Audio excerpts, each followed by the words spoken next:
Hello అండి. ఈరోజు మన వీడియోలో చాలా క్రిస్పీగా ఉండే హోటల్‌లో చేసేటువంటి ఒక క్రిస్పీ దోస రెసిపీని చూసేద్దాము. ఇక లేట్ చేయకుండా ఈ క్రిస్పీ దోసని ఎలా తయారు చేసుకోవాలో వీడియోలోకెళ్ళి చూసేద్దాము. ఈ దోస కోసమని 2 కప్పుల వరకి దోసల బియ్యాన్ని లేకపోతే రేషన్ బియ్యాన్ని వేసుకోండి.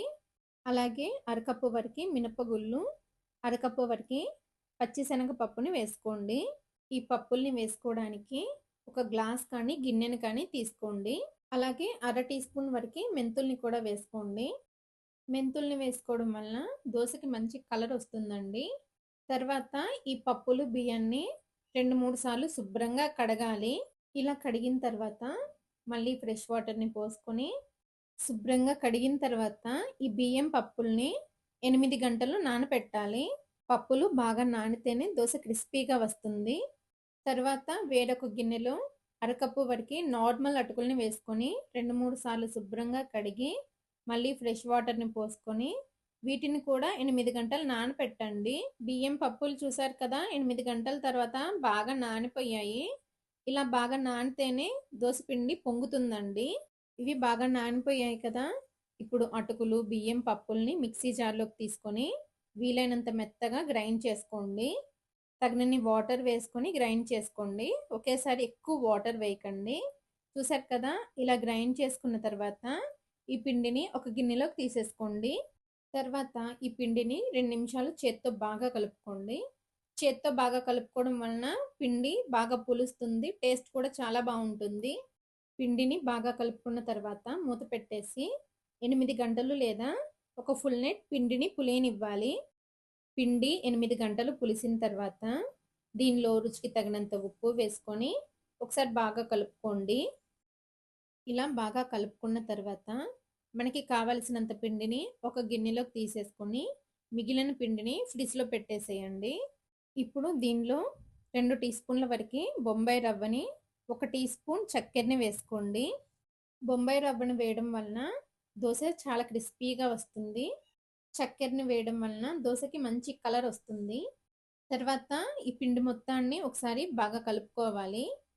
ఇలా పిండిని బాగా కలుపుకున్న తర్వాత ఒక 15 నిమిషాలు పిండిని పక్కన పెట్టేసేసేయండి. బొంబాయి రవ్వ వేయడం వలన పిండి కొంచెం తిక్కగా అవుతుందండి. అవసరం అనిపిస్తే కొద్దిగా వాటర్ వేసుకొని పిండిని బాగా కలుపుకోవాలి. దోస పిండి 15 నిమిషాలు పక్కన పెట్టిన తర్వాత ఒకసారి బాగా కలుపుకొని దోస పెనాన్ని మీడియం ఫ్లేమ్‌లో హీట్ చేసి నార్మల్‌గా దోసని ఎలా పోసుకుంటామో అలా దోసని పోసేసుకోవడమే. తర్వాత దోస పైన నూనె కానీ, నెయ్యి కానీ వేసుకొని దోసని బాగా కాల్చుకోవాలి. దోసని మీడియం ఫ్లేమ్‌లోనే 2 వైపులా కాల్చుకోండి.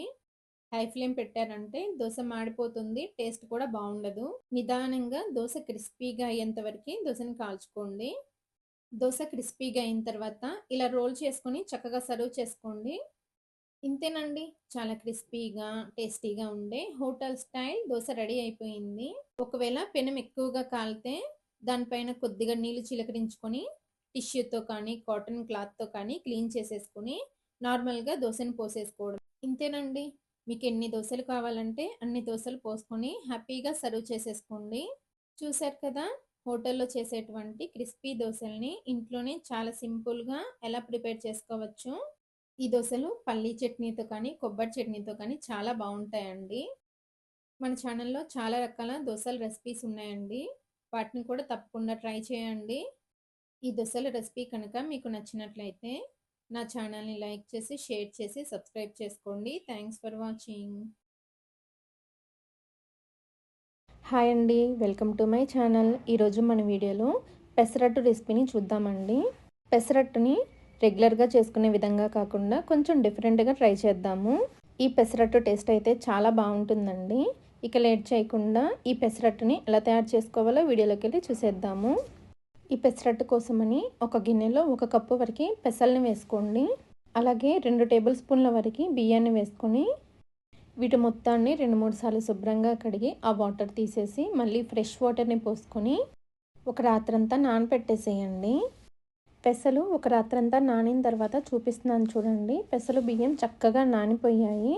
ఇప్పుడు వీటిని ఒక మిక్సీ జార్లోకి తీసుకోండి. మీరు మిక్సీలో వద్దనుకుంటే గ్రైండర్లో కూడా ఈ పెసల్ని గ్రైండ్ చేసుకోవచ్చు. తర్వాత 4 ఎండుమిరపకాయలు, 1 టీ స్పూన్ జీలకర్ర, 1 ఇంచి అల్లం.